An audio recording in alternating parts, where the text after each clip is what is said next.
So, taking around the kingdom all weekend, your feet must have been killing you, mate. Well, I did 36,000 steps on Saturday. It's really gravelly and hilly up there, you know. No, I'm absolutely fine. Okay, so what are you wearing at the moment then? I've got a set of LOWA ZEPHYRs, GTXs, and I'm wearing some really lovely Bridgedale hiking socks. Ooh, fancy. They're very fancy. I suppose boots are important then. I think they're just about as important as a good AEG and iPro, personally. Oh, hi there. You're watching Airsoft Action TV. I'm Gareth, Gadge, Harvey. And I'm Tom Anvil Hibberd. And this week we're talking about boots. It is. It's a subject quite close to my heart, really. And as just caught us in conversation, I think a good pair of boots is just as important as a really good iPro and your primary gun. But a lot of players neglect that. They just go, oh, I'm going to spend £300 on this AEG and then I'm going to spend a £5 on iPro and I've got some boots from the army surplus. And then their feet are wrecked after 2 hours. Yeah. And I think it's not sexy to choose cool boots, and a lot of people go, oh, your boots are too expensive, it's only Airsoft. But if your ankle goes, you're shagged. You had it. Well, I think, see, people in the know at Airsoft games, they look down at your feet and you get the nod. Yeah. The sort of, I've noticed that you're wearing something you're not really showing off, but it's quite good. Yeah. I mean, ankle protection is really important. Even on urban games, if you turn an ankle, you're out of the game for like over a year. You know, if you really break your ankle with a really nasty sprain. Well, ironically, this is how I got into really good boots. Because Okay. I used to wear really naff boots, and then playing at the original First and Only site in Matlock, I went down a scree slope, turned my ankle, had to be carried off the site by 2 hefty blokes, and I couldn't really play for 6 months, which is when I got into marshalling. So I went off and bought an extremely expensive pair of boots, which we'll show you later. And I suppose nowadays you are spoilt for choice with boots. But I mean, back in the day, combat boots, you kind of got what you were issued. So we thought we'd have a look at some of the various makes of combat boots through the ages, going from almost World War I kind of era through to what your average switched-on squaddie's carting around on his plates of meat today. Indeed. Gadge, let's get the first candidate out. Okay, so the first thing we're going to show you is the old British Army leather ammo boot.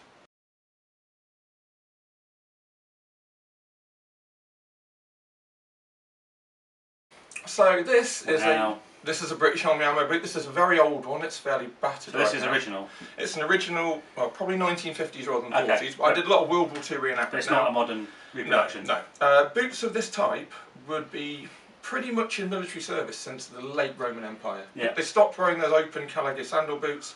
For the British climate, started wearing a stitched, enclosed toe boot. And generally speaking, combat boots have been a short ankle-length boot with a leather sole of 2 or 3 layers. Big horseshoe type thing on the back, Lots of hobnails. As you can see, the hobnails have all fell out on this, pinned together. Now they're sturdy, they are effective as a combat boot. The British Army used this pattern of boot from before, sort of shortly after World War I through to the 1950s. So these are, I'd imagine these are like a temperate climate. So what do they do in the jungles? In the jungle, well, funny you should ask that, because these boots did all right in Europe. Get to the jungle, once these get wet, they stay wet. The leather sole gets sodden, you get a lot of trench foot and immersion foot. Now, the Chindit soldiers in the jungle noticed that a lot of Japanese soldiers didn't have this problem. So we're going to move on to the next boot we're going to show you, the Japanese TABI boot.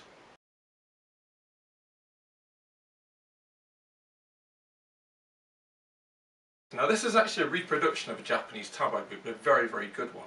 And essentially, it's got a bit of a Teenage Mutant Ninja Turtle split toe, which is a traditional Japanese way of doing things. Yeah. Gives you fantastic grip in wet mud. Okay.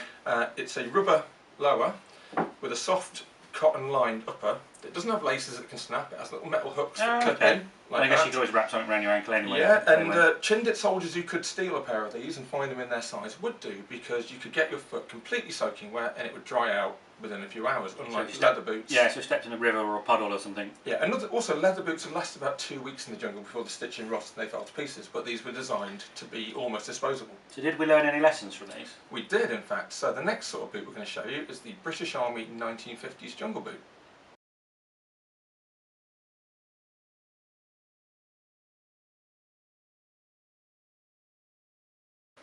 Okay, these are actually pretty bloody rare, yeah. These were designed for the Malayan campaign, and our well, actually very, very late World War II they were designed, but didn't see service then. Copy of an American boot at the time. Yeah. Essentially, it's like a Converse baseball boot that goes up to mid-shin. And we'd learnt a lot of lessons from that. We'd learnt to put a rubber sole on, we'd learnt the canvas sides, we'd reinforced the ankles with these little pads. Oh, okay. And we even at the top, because they're a faff to lace up, once you've done your initial sort of up to the ankle bit, You've got these speed lacing hooks, which are a common feature in a lot of modern combat boots, so you can just literally whiz them up and pull them tight quite quickly. Now, these usually came in green with black soles, toes, reinforcers. I don't know why this pair are green. I can only think it's because, like DMS boots at the time, which were the rubber-soled ammo boot, ones that were petrol all-in lubricant resistant had a green sole. Okay, so it's probably the same deal. It may well be the same thing. Now, again, these didn't last too long, and they weren't very popular because they'd rip and they'd tear. They'd last a couple of weeks, and I think they were intended to be semi-disposable boots anyway. And you don't find a lot of these on the surplus market because the ones that did survive were burnt in theatre because it was easier to give people new boots than to actually ship these back. So you see lots of these just being chucked. So if they're stuck in a container and they needed to move, they just burnt a lot of them. But the US and the UK learnt a lot from this, which leads us on to our next form boot, the US Army Jungle Boot of the Vietnam War.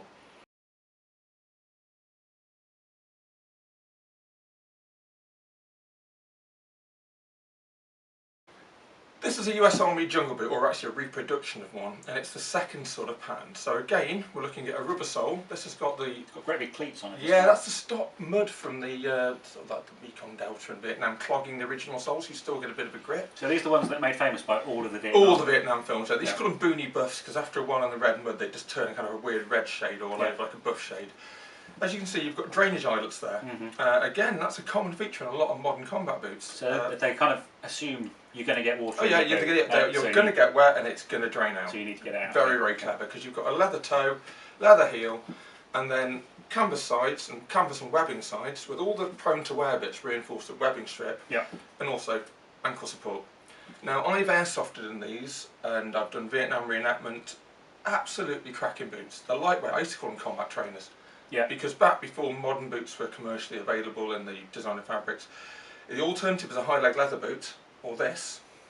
And even like in the past, the British Army actually copied this, and there's a green version and there's a black version that a lot of guys, if they could get away with, were wearing summer. Yeah, I think a lot of the really heavy leather high leg boots are great when you've got a Bergen on and you're traipsing through really heavy country, but are probably massively overkill for your average skirmisher. Yeah, well, we're going to look at those next. So the next boot we're going to show you is the British Army Boots Combat High.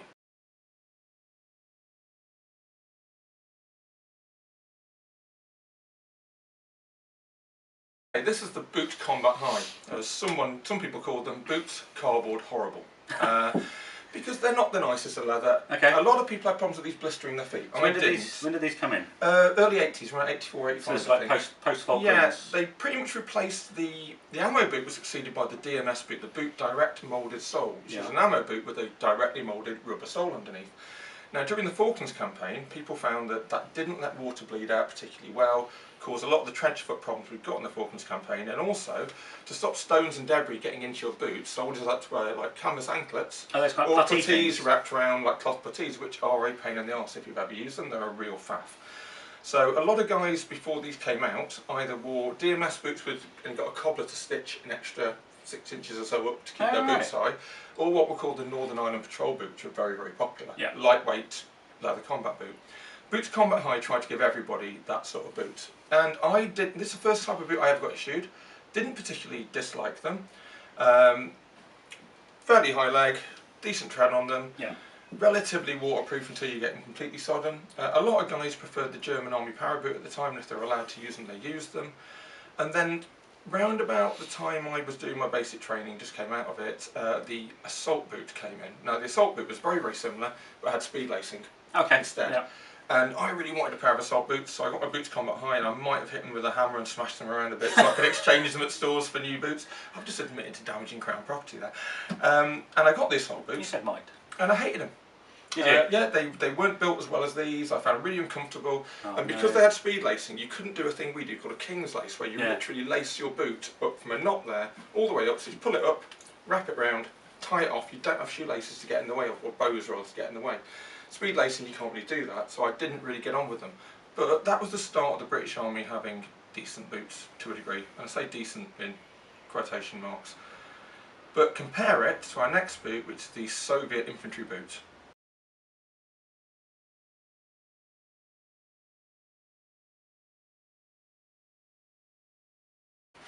Here we have the Soviet KIRZA jack boots. I thought you bought your wellies, Gadge. It is like a welly, but do you know what? Wellies are actually made out of waterproof material. Well, it looks like it's made out of lovely, lovely grained leather. It's actually not leather, it's a fake canvas. Oh, no way. Imprinted with a leather type pattern on it to look like leather. All put on a lovely, beautifully crafted Cardboard leather. And you can see these aren't actually particularly worn ones, but they're starting to crack and break. Their leather is falling to bits. They're possibly the most uncomfortable boot I've ever worn for reenactment. It's amazing. I think you just can't make these feel nice or look good. The actual sole is nailed on. Oh, they're nailed on. So even though it's a rubber sole, and it's not a particularly flexible rubber sole, I mean, I've got cycling shoes that are less stiff than that. Yeah, and it's frankly crazy. So you can understand why in the war in Afghanistan, as we've mentioned in previous episodes, Soviet troops often wore trainers. Because imagine trying to hike up a mountain in these and not make a lot of noise. Shocking, to be honest. It's possibly the worst combat footwear I've ever seen. Yeah. So the Russians eventually did go for an ankle boot, very similar to the previous Boots Combat High, which we can probably show you in a future episode at some point when we talk about Russian kit. Yeah. But that is pretty much, up to the 80s, how combat boots went. Now, the British Army realised that boots weren't particularly great in wet weather. A lot of guys bought their own Gore-Tex socks, but the British Army tried to solve this with the cold weather Pro boot, which is what we'll show you next.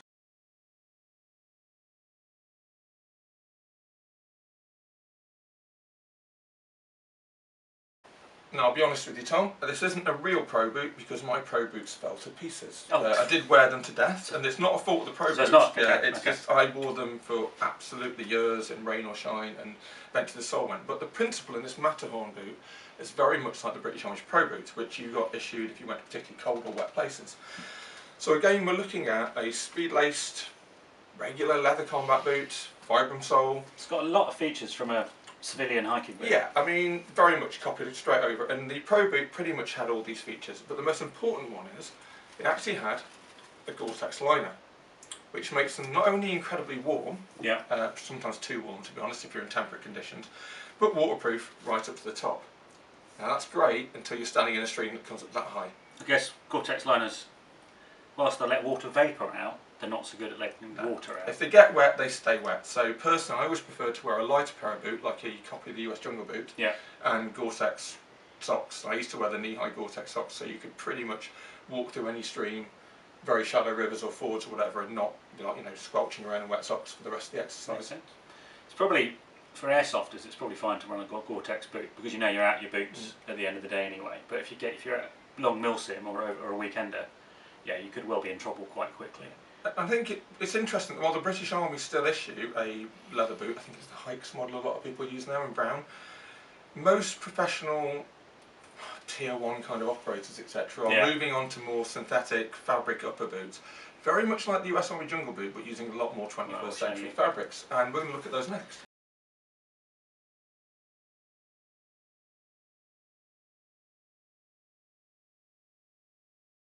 So Tom, I think my period of expertise ends really around about the end of the Cold War, so tell me about these. Well, this is a Magnum Amazon desert boot, so these were really widely issued at the beginning of the War on Terror and just before.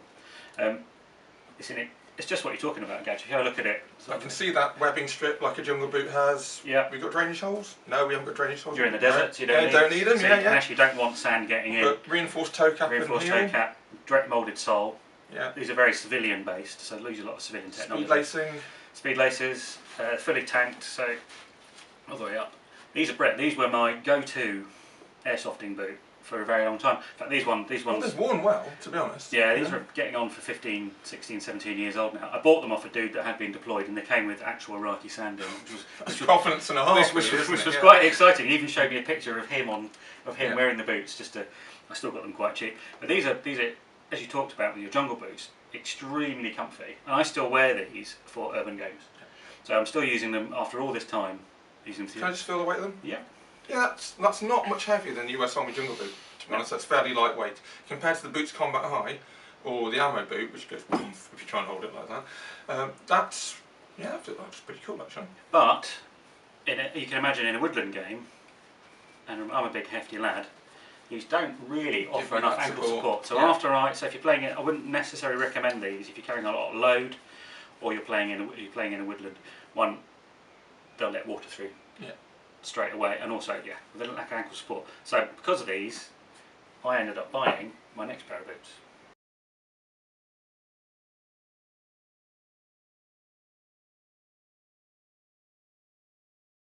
So Tom, that was like more of a traditional leather boot to me. Yeah, this is, apologies for the condition, I really need to clean it, I'm just back from the weekend.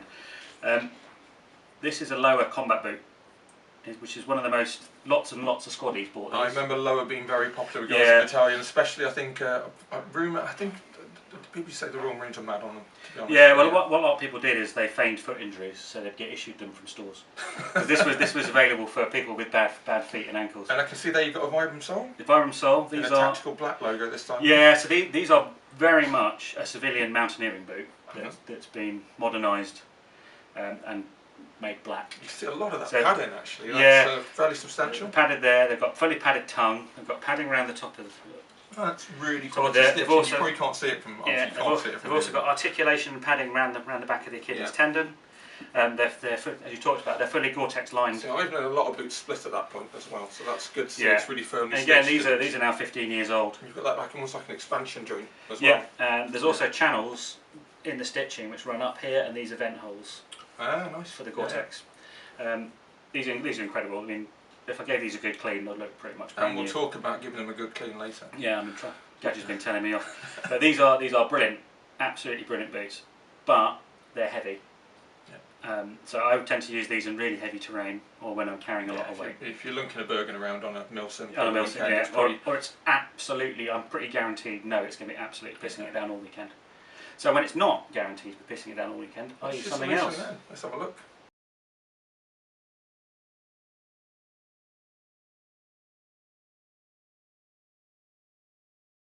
So Gadge, this is my current preferred boot. It's a LOWA ZEPHYR GTX. It's very Gucci looking, Tom. It is. It's the sort of boot you're talking about when you're saying tier 1 operators. What started to happen is that guys off in Afghanistan tabbing around in the mountains found big heavy boots like my previous leather LOWAs too heavy. So they started using civilian hiking boots. See a lot of like lightweight fabrics across the front where it's not particularly stress bearing, but it's going to breathe. Yeah, it's Gore-Tex, isn't it? I think. These are Gore-Tex boots. You can get a non-Gore-Tex version, which actually on reflection would probably be the more sensible idea. Yeah, a bit warmer. Yeah, these can get a little bit warm. Though I was wearing them in 25-degree heat a couple of weekends ago, and they were absolutely fine. Much lighter weight sole, extremely comfortable. Lots of padding, lots of. I mean, because your sole, your toe protector, and your heel is one big moulded piece, isn't it? Yeah, the whole thing's great. The whole thing's directly moulded in. They're absolutely brilliant. They're a little bit fragile, so if you wore them day in, day out for ages, the soles will probably go or you get some tears. But they're deliberately light, and that's the point. The guys wanted high-speed operation. In, do the job, out again. You're not tabbing for 4 weeks and them. Yeah, suit me. Or a lightweight, or you just got a day pack on. They're not heavyweight tabbing boots. So when you've got big Bergens on, and again, if you're standing around, actually these would be right because they're Gore-Tex, but if you're standing around in wet mud and streams all day, again, these are probably not the boots for you. But I think these are brilliant, and I'm really, really happy with them. Now, as you can see, the choice of combat boot you can choose for Airsoft is fairly wide, and we'd always recommend that if you're going to buy a boot, no matter what sort you think will suit you, if you can, buy new. You wouldn't buy second-hand underpants, so don't buy second-hand boots. But unlike underpants, boots have been broken in by somebody else. And while they might look absolutely gleaming in a surplus shop, the odds are they've actually been moulded around to somebody else's foot, their arch, their heel, and if you use somebody else's boot that's really badly set up for you, you could be giving yourself a lifetime of foot problems. That's not an exaggeration. Now, sometimes though you don't really have an option. You do a lot of historical airsoft, and you just cannot buy new. You can get some reproductions, but for more niche things, you really have to buy surplus. And in those cases, I always recommend putting in some sort of like foam or sort of like cushioned liner, being really careful, making sure those boots are softened up by being properly cleaned. As you can see, these are my old reenactment boots that I've literally just found in the cupboard. They've not been used for ages, hence they're rusty. They're pretty much falling to pieces. But when I did have them, regularly clean them, polish them, because not only does it make them look a bit smarter, and I know combat soldiers wouldn't always look that smart, but you're preserving the stitching, especially with a leather sole. And you can see this leather sole is actually pegged together with small wooden pegs, etc. So how would you go about cleaning a boot, Gadge? Something as bad as this, I'd pretty much slather it in a decent sort of polish like Kiwi Parade gloss or whatever, completely cover it, leave it for maybe a day just to soak in. Oh wow, okay. Yeah, and then what you want to do is again just take it off, have an on brush, keep them separate, an on brush, slather it on, an off brush, take it off again. Do that 2 or 3 times, get it right into the nooks and crannies, even do the sole, all that sort of stuff. Now, you can put a toe cap with a shine on if you're doing parade kind of stuff, and you need to look at better tutorials. It's a long time since I've done it, but it requires like a silver cloth, water, decent polish, a lot of time and effort, and it takes you layer after layer. Would you have parade boots and field boots as a soldier, or would you use the same? I'm pretty sure they did in World War II. I mean, in the field you just have the one set to go with. You know, I think your other set would be capturing unit transport, but for reenactment, which I've done a lot of, quite often you're doing home front, so we have to look smart with polished brasses, polished boot, heels and toe caps, etc. For combat and pressure, you just want to keep them looking clean, really. I mean, because it just looks after them if nothing. Yeah, even with boots like this, even with synthetic stitching, you give them a clean off, get the mud off, because any debris or dirt in between those bits is going to cause them to expand when it dries or expands with water, especially if it gets frozen in ice. It causes splits. Spend money on boots, buy new ones and look after them. In the same way you would your AEG. You wouldn't take your AEG to a game, drag it through a load of mud and then just pick it up the next game and expect it to work, because it's going to fail on you, and it's the same with boots. But that's been a brief history of boots. Thanks for watching. If you like what we do, like, subscribe, ding that bell. You've been watching Airsoft Action TV. I'm Gareth Harvey. And I'm Tom Anvil Hibberd.